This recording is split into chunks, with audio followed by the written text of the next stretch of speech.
the Edge with April Mahoney Brains. Here, this is the place where the conversation is pointed, the guests are sharp, and the responses are never dull. Welcome home, Brains. Coming to you straight from San Diego, California. Let's welcome our host, April Mahoney. Life happens. You're classy because you know most people don't use the life word, they use the S word. So it's so wonderful to have you here all the way from Georgia, Dr. Sue. Thank you so much. I am so blessed and excited to be here. I'm honored. I am so honored. You know, I just think that you are a striking beauty. You got so much class and wisdom. So I'm happy to introduce you here on the Edge. Oh, yes, Brains. Another day, another fantastic guest. Yes, we are here. That's right. We are here and we are doing big things. We have Dr. Sue Carter Collins from Georgia. She is a metaphysical spiritual life coach. Metaphysical. That's a big $25 word. You know, I hit you with them $25 words. I wanted to define that for us. And she's also an author. She's a speaker and an energy healer. And, you know, Brains, this is going to be a very interesting conversation because she's going to be able to talk to us from dual perspectives. You know, she used to work in the criminal justice system, in the prisons. Right, was straight up criminal, hardcore. So I want to ask her and I want to understand how she is able to take all that she has learned from the psyche of those individuals and from the psyche and the stress that is put on her, but also there's some joy. You know, everybody in jail is just really not a monster, okay? And able to take that, transfer it into a metaphysical, spiritual life coach career now. That's a big shift. So without further ado, Brains, I want you to get ready to welcome my beautiful guest, Dr. Sue Carter Collins. Hello, how are you, beautiful? I'm well, how are you? I can't complain. It's a new year with new opportunities. I was up this morning, you know, planting some new seeds and pulling out some old weeds, if you know what I mean. Just getting rid of that stuff. I Because you have to edit and filter. You really do. Show us a copy of your book. I have my book. I got it yesterday in the mail, and I didn't get an opportunity to bring it. So, yes, I want you to put that, so everyone can see that, okay? Return to Self. Tell us who yourself is, Dr. Sue.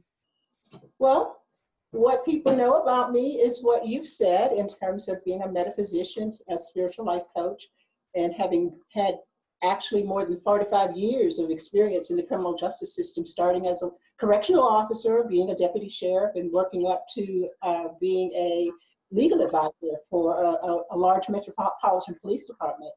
But what they don't know about me, and the reason I became interested in criminal justice in the first place, is that my father went to prison when I was just about a year old for murder. And that is what caused me to, as I grew older, because he wasn't there, then I didn't understand what kind of system this was, right? That could separate children from parents. And so I became interested in criminal justice and spent all those years in various capacities, including being an attorney, a prosecutor, and a defense attorney. And yes, you're right. There are a lot of people in the system, and they're good people like you and me. Life happens. But you know, a transition happens too when you're caged like an animal. Yes. You don't have the opportunity to be rehabilitated when you are separated from your family. I had a great guest. She won my Edgy Award last year, CCSView. She was in solitary confinement for 2 years. She told me they never turn the lights off. Wow. Never turn the lights off. So it messes with your psyche. I've got a nephew right now that has mental challenges, but he's been in and out his entire life. And when he got out, he didn't even know how to use a mailbox. So, you know, in this system, with these individuals, you know, do you think that there's ever a breakthrough or an opportunity for them to connect, you know, just really with humanity and society? Or do you find that they're, you know, they're bitter and they're hard because of the life that they've lived as, you know, a caged animal almost? Well, I actually think that the attitude or perspective they have, and whether there's an opportunity or a likelihood, let's say, that they will be not rehabilitated, but habilitated, depends on what happens even before they go in. You know, the society that we live in is not a society that is supportive of certain classes of people. And so before they go into the prison system, they already have 9, 10, 15 strikes against them. Mm-hmm. And then the prison system isn't set up in a way to habilitate individuals. They don't have the programs. And to the extent that they have resources, they don't choose oftentimes to use them to be supportive of the individuals, of the inmates, because many times even the people who are in charge of the prison don't see the inmates as being human. They don't see them as being worthy or deserving. I mean, just think about it. How can you even think that you can rehabilitate a person or habilitate them if you keep them in solitary confinement for? Right. Really? And then you think that, you know, that they've murdered someone. Sometimes it's self-defense. I see some of these criminal cases, some of these women that have killed, you know, someone that has sex trafficking them, and they've been in jail, and their whole paradigm shifts with regards to life. So you leave this environment, you get your doctorates, you're very smart, and so now you go into the realm of metaphysics. What drew you there? Well, in between the two, I actually went into academia.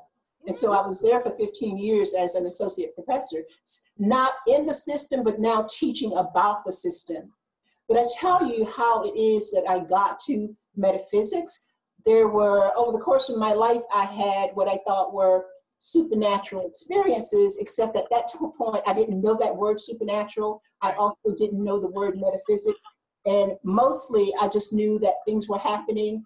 I didn't want to be crazy. I didn't want to be crazy. So I didn't tell anybody about it. Happening, because when you tell folks, they be looking at you like, I know some stuff. They be looking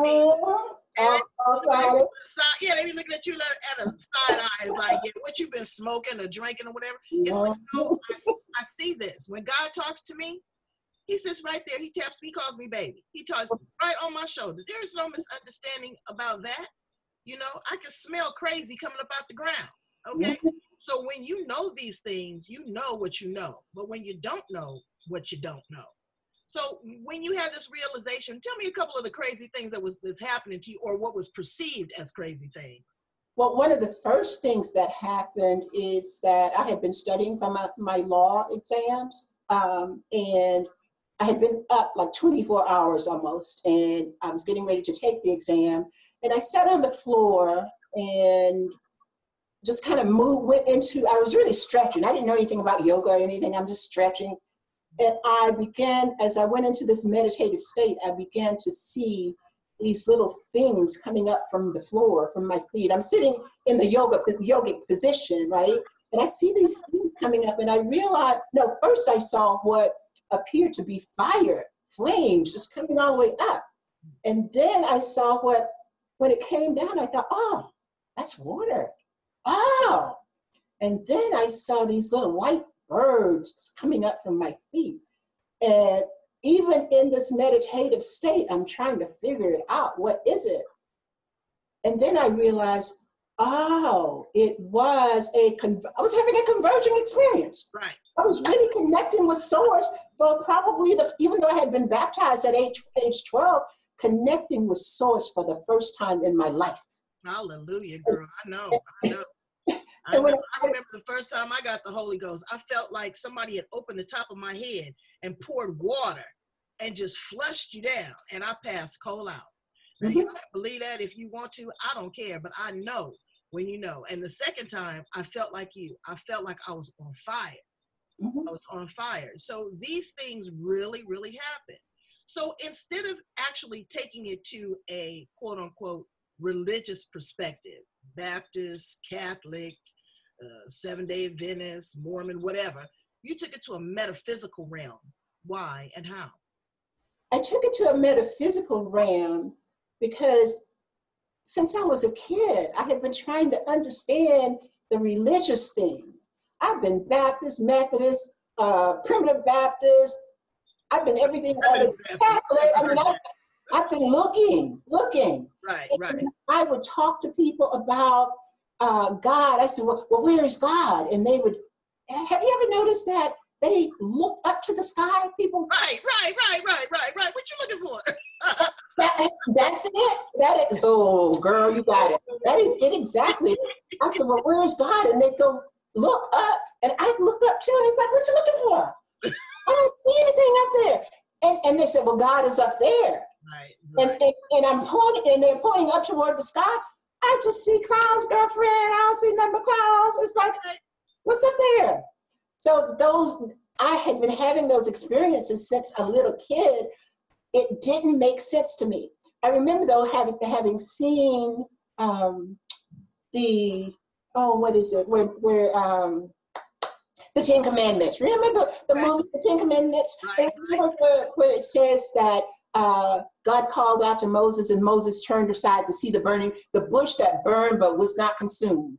And then it said something about there being that Moses said, let me look on your face. And God said, no man can look upon my face and live. So he showed him the essence of him. And it was this brilliant light, right? What that was, even as a kid, I always saw God in the brilliant light. I never saw God having any of the characteristics of a human, right? Right. Now talk to folk about that, and I'm gonna get real here. Can I get real? Girl, that's what we do on the edge. Hey, talk to Black folk about God not being. Okay. Mm. Or you know what? And I'm gonna say, if we talk to white folks about God being Black, they just turn inside out. Nobody really knows what God looks like. God is omnipresent. God is you. God is me. God is the waters, the birds, the skies. God is everything, and it is metaphysical. It is energy. And once we connect with that, but no, it's, Michelangelo, bless his heart, he painted the ceilings in the only image that he knew of white people and white angels. He didn't know that. Exactly. You go to the Vatican, and the Pope bows down to a Black Madonna and child. So what is it? And folks are so caught up in this color stuff. That's that trickery. Okay, all you brains that's listening, you better really try to edit and filter that, because that is so old. It is an illusion. Exactly. It's an illusion. It is a diversion. Okay, people want you tricked up. I'm not going to be an angry Black woman about something that happened 45, 50 years ago. Civil rights was handed to me. Somebody come at me twisted, that's a teachable moment. Mm-hmm. That is a God moment. That is a time for us to really connect spirit to spirit. But again, I don't want to be translucent. I don't want people to not see color. I want to honor your space. I want to honor where you are. So in your teaching and in your philosophy as a metaphysical, spiritual life coach, tell me what that looks like. Draw me a picture. Okay. I believe that there's only one, and that we all are that one. There are many paths to get to that one, but there's only one creator. Energy. Yep. God has no human form. Even when scientists examine trees, they find the energy of life. Right. When they examine rocks, they find the energy of life. When they examine the earth, it is the energy of life. It is that same energy and the same elements that make up all of that, makes up the universe, makes up each of us. So I believe that we are one. And that's the perspective that I began from. And I think that just kind of shifting and moving the conversation along a little bit, all of what we've just been talking about, the differences that people focus on, is because they don't understand the oneness of who we are. God is so multifaceted. You can think of God as being like a tapestry, and we are all aspects of the tapestry, different yet the same. Exactly, and we are all woven together differently with different patterns, yes, different textures, different sizes, different shapes, different colors, and that is what makes it beautiful. Different, That's what makes it beautiful. If not, we would all be mechanical animals, which, with this artificial intelligence coming up, that's what it's going to be anyway, okay? So when you get together, how do you bring people into the fold? And I'm going to talk to my Black folks right now, because they're not going for this. If it's not hallelujah on Sunday, getting there, shouting, screaming with the tambourine, playing the music, and the preacher giving you the word, his interpretation of the word. How do you reach that group? How do you reach that population to expose them to something a little bit deeper? Well, right now, I haven't been very successful because I talk spirituality and they talk religion. I talk about oneness and they talk about this particular group and that particular group. And so one of the things that as I am learning, I have to learn to not change who I be, but match their language. Right. Because here's the thing, and I just had a little chat with God about this, and God said, I've got diverse institutions and diverse individuals because they're diverse members of my flock. And not all of us vibrate at the same energetic level, and so we can't feed from the same trough. But the people that I work with are people who have they've already begun the awakening process, because I believe that I have not been called to say, open your eyes, but there are people who have been called for that. I have been called, as your eyes begin to open, I say, let me show you a few things. Let me teach you a language. Many of my clients come to me by word of mouth because somebody has had a phenomenal life-changing experience. And even when they come to me, they're talking God and Jesus, and I don't have a problem with that. I grew up with that, right? Right. That's who I be.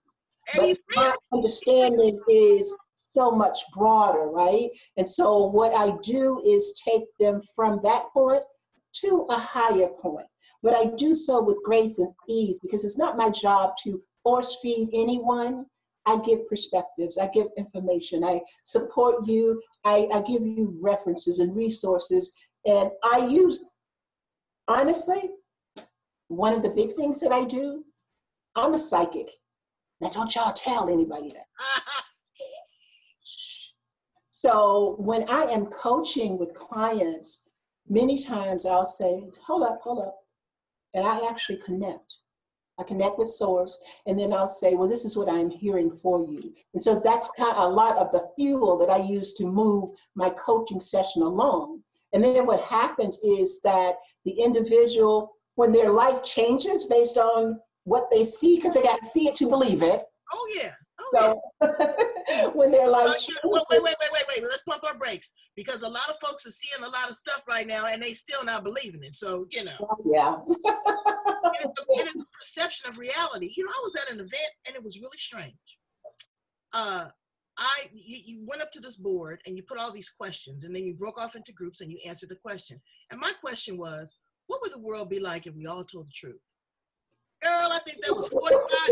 There was like 45 people in my group, right? And then when we got in the group, we broke it off, and I asked them, I said, okay, what is fact and what is fiction? I could not believe that at least 30 of those people had a different definition for what their reality is. So your reality is not that this is a cup, that this is Dr. Sue, that this is April, but it is what you perceive it to be. It's what you conjure up in your mind. Brains, you better get clear. And I just want to build on that and refer to my book, because The Return to Self, interesting title, right? Title God gave me. And I was at a point where I was still I left academia. I had been called to write the book. Didn't know exactly what it was going to be, but I got the title, right? So first God gave me the title, and then he started to give me information. The Return to Self is all about us demasking, taking off all of the BS that we have put on, believing that it is who we be, taking it off. And so we can get back to our real self, right? Because think about it. When you come into this world, you don't have the labels. But even before you come into the world, people begin to label you. And the first chapter in my book talks about before you arrive in the world, you are a baby. Baby has a certain connotation. You are Black, you are female. And it's like they began to put all of these things on you. And by the time you are 7 years old, your mindset has been set. When I'm working with my clients, many times I will find that something very traumatic happened to them between age 1 and 7, and it set them for life. And so I'll ask them oftentimes at this point, so when I get them to understand that the person that they're being may be the 2-year-old, you may be responding to this as your 2-year-old self rather than your 30-year-old self or your 40-year-old self. It is amazing how they do, how that in itself is transformative. So return to self is about demasking, taking off the layers, getting back to that point as close as you can or your origin when you didn't have all those beliefs. You weren't restricted by all of those labels, but then you get to decide who you be. Because it's a learning. It is a learning. Again, I had another great guest on my show that talked to me about gender identity. You know, I was asking her, what is the LGBTQ plus? What is the plus? She said that your sexuality is between your legs. Your gender is between your ears. Yes, absolutely. So until you pull back the layers and find out who you are, or like you say, who you be, you're lost in self. Absolutely, absolutely. And then a lot of people are afraid of their subconscious mind. That's 95% of who you are, brains, that you don't even know. That's 6, 7 other people, you know? And you don't even tap into that. Okay, so now you are working with, you know, these transformative individuals that are ready to take it to the next level. You're being met with a little bit of resistance because people are not aware. They're ignorant, and ignorant just means not knowing. It's not a dirty word. Look it up, okay? So they're not aware of the process, but there is a fear there, okay? Because, you know, metaphysical, as they talk, they thinking that that's the devil. Yes. They thinking that it is, you know, some hoo-hoo. Maybe they thinking it's a cult. They don't understand what that is. What would you say to that person if they want to step out and try it? Well, first thing, I usually don't use the word metaphysical because most people don't understand what it means. Right. But when I'm trying to break it down, I just say it's more than what you can see. That we have that saying, and at least in my family, my mama would say, "Well, it's more than meets the eye." Right. And so metaphysical is that exists, that makes up this world that you can't see. It's the wind, which you can't see. What does the wind do, right? The wind is energy. It is what propels the ocean. So I try to bring it to them in a way that they can understand. What can you relate to?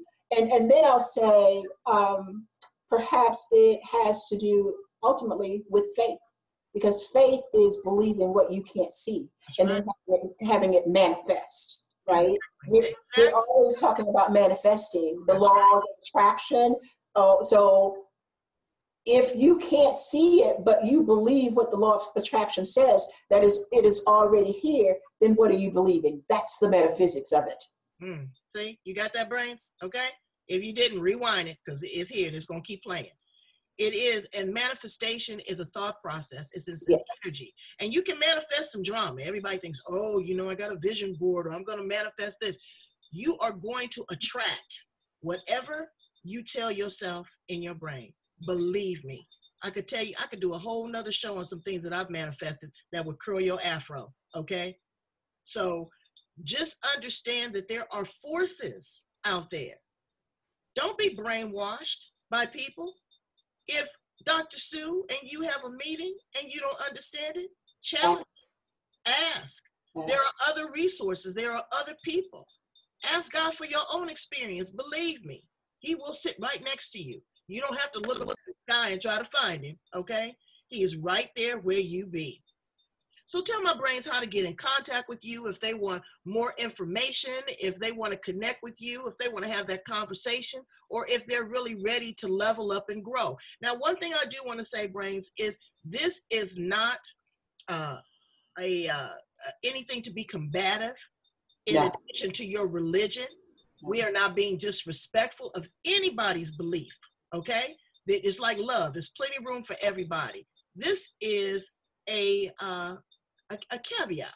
This is a dessert after the entree, okay? This is something to elevate you and escalate you and awaken you to something in addition to your religious beliefs and doctrines, if you're open to it. If you're not, okay, we get that too. But for those of you that are, understand that we're not trying to be combative and we're not being disrespectful at all because we love you. We've been there, done that, and got the t-shirt, okay? But we want you to be awakened to what we have been awakened to. We're trying to level you up. Now, if you want to take the elevator or the stairs, it's up to you. It's up to you. So tell them how to get in contact with you, Dr. Sue Carter-Collins. I will. Can I say something really quick? Yes, please. My best friend is a few years younger than I am, but I met her initially as my student. And after she had graduated, we became best friends, right? And so one day we were walking across the parking lot at my apartment complex, and I said, I began to ask her about her spiritual beliefs, and she said to me, well, I believe in Jesus Christ. I said, well, I do too.